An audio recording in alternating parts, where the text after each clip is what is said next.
Are you curious to know how this company manages to control major industries and impact our daily lives? Well, we've got all the juicy details for you.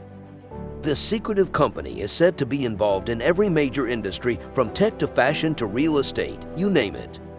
So, whether you're a tech enthusiast or just curious about the world of global business, this video is for you. Get ready to uncover the truth behind the secret Chinese company that owns everything, Tencent. Have you ever heard of Pony Ma, the founder and CEO of Tencent? He's not as well known as other tech moguls like Elon Musk or Mark Zuckerberg, but he's just as influential, if not more so. Despite his enormous success, he's notoriously private, preferring to avoid controversy and stay out of the spotlight. Pony has always been introverted. As a kid, he was quiet and mostly went unnoticed. But he was also incredibly talented, and his early success as a coder proved that. In college, he created a software program that predicted stock prices, and he sold it for 3 times his annual salary. Pony's real claim to fame, however, came when he and his friends decided to rip off ICQ, the first mass-adopted instant messaging system on the internet. They launched their version of the chat service, which they called OICQ, and tailored it to the Chinese market. At first, no one knew about OICQ, and Pony had to talk to random strangers in the chat room just to keep them company. But before long, word of the app spread, and it became Tencent's only focus. They ditched their other projects and went all in on OICQ. Despite its rocky start, OICQ soon became a huge success. Tencent made sure the chat software had a smaller file size than its competitors, so it could be downloaded faster in China's slow internet speeds. They also made it possible for strangers to connect on the app, laying the early foundations of a social network. Before long, OICQ was growing so fast that it had become Tencent's only focus. Thousands of users signed up every day, and OICQ became an essential part of Chinese online culture. Today, Tencent is a behemoth with a market cap of over $500 billion and a presence in almost every aspect of Chinese life. But its success can be traced back to Pony Ma's early days as a coder and his willingness to take risks and rip off other people's ideas. He may not be as flashy or outspoken as other tech CEOs, but his impact on the industry and on China itself cannot be overstated. In the fast-paced world of tech, few companies have made a lasting impact on the industry like Tencent.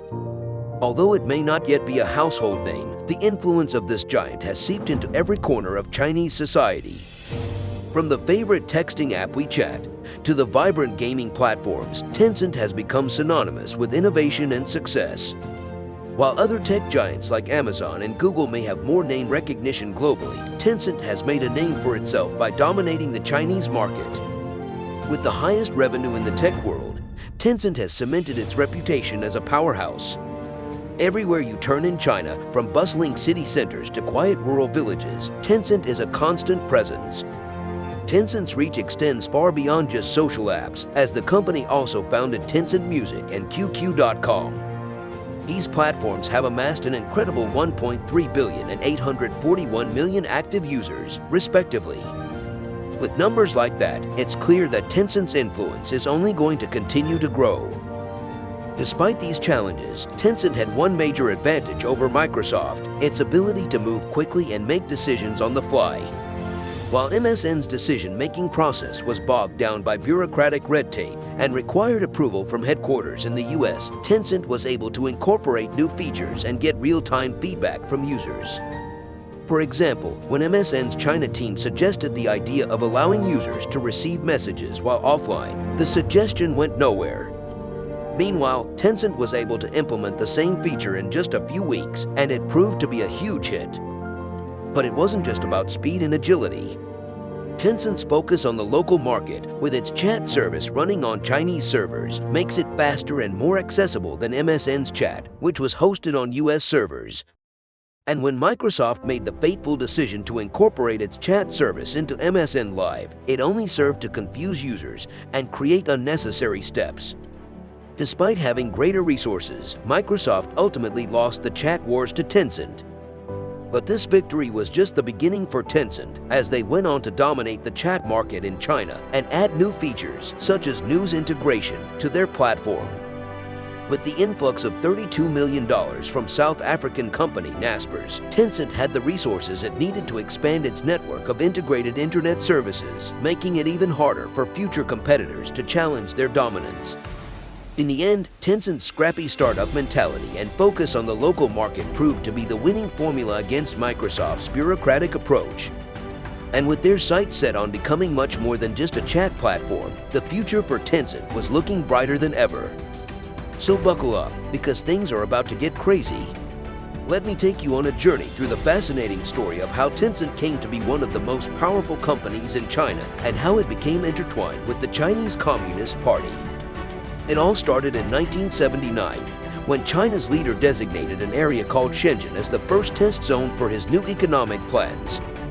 It was the first place where capitalist business models were allowed, and it marked China's rapid ascent to becoming a global superpower.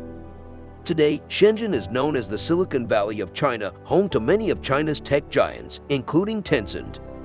The Chinese government gave some Chinese companies a significant amount of freedom as long as they were benefiting the country overall. When companies like Tencent capitalized on the internet and built massive user bases, China was happy to let them build such dominant companies without any real regulation as long as they were benefiting China and the CCP overall. They felt it elevated the image of China and Chinese entrepreneurship to have these hugely successful companies. Tencent was an appealing prospect for the Chinese government, as having access to so much data was great for government surveillance, censorship, and understanding the psyche of its citizens. However, China was wary of how much power this gave Tencent, which is why their relationship is not as straightforward as you might think. The CCP knew it was important to make sure Tencent was always very closely aligned with them and gave them reminders that if Tencent stopped being useful to the Chinese government, Tencent's power could just as easily be taken away. As Tencent grew larger, it seems the CCP became more demanding, and Tencent has to employ hundreds, possibly thousands, of their censors, whose job it is to block anti-government posts. Tencent then began deleting lots more posts and suspending accounts that stepped out of line. However, while Chinese citizens enjoy the convenience of WeChat, they are also aware that their every move and comment is documented. Whatever Tencent can see, the Chinese government can see. It's kind of crazy that over 1 billion people have opted to sacrifice all aspects of their privacy and free speech for convenience. Tencent was started by some entrepreneurs wanting to build a business like anyone else. Still, they managed to create something so popular that the only way the CCP would allow it was if they gave them direct control over how they monitored and controlled their users' behavior. So while Tencent's relationship with the CCP is complicated, it is clear that it is intertwined and that Tencent has to walk a fine line to maintain its dominance in China. In 2018, rumors of a shift in government policy sparked widespread concerns. Suddenly, the Chinese government halted the approval of all new games, citing their concern over children's addiction to video games and the violent nature of some games. The government even referred to online games as spiritual opium. The company also had to align the nature of its games with the CCP's values, which led to the complete overhaul of one of its popular games, PUBG. Tencent rebranded it as Game for Peace, filled it with banners of nationalist slogans and patriotic propaganda, and removed violence from the game entirely. The game turned into a pro-government propaganda machine that many users didn't appreciate. However, Tencent realized that, despite its immense power and wealth, it was still at the mercy of the Chinese government. However, Jack Ma's public criticism of the Chinese government resulted in the abrupt cancellation of the IPO. Alibaba, another of Ma's companies, became the subject of an antitrust investigation with allegations of using anti-competitive monopolistic practices. Tencent, a rival of Alibaba, must have thought that it had won when Ma faced punishment. However, the Chinese government began to take action against all of China's tech giants, including Tencent. In 2021, several tech companies, including Tencent, received massive fines for being monopolies, adding up to billions of dollars. The CCP had allowed big tech almost free rein for years, but it was now reining them in.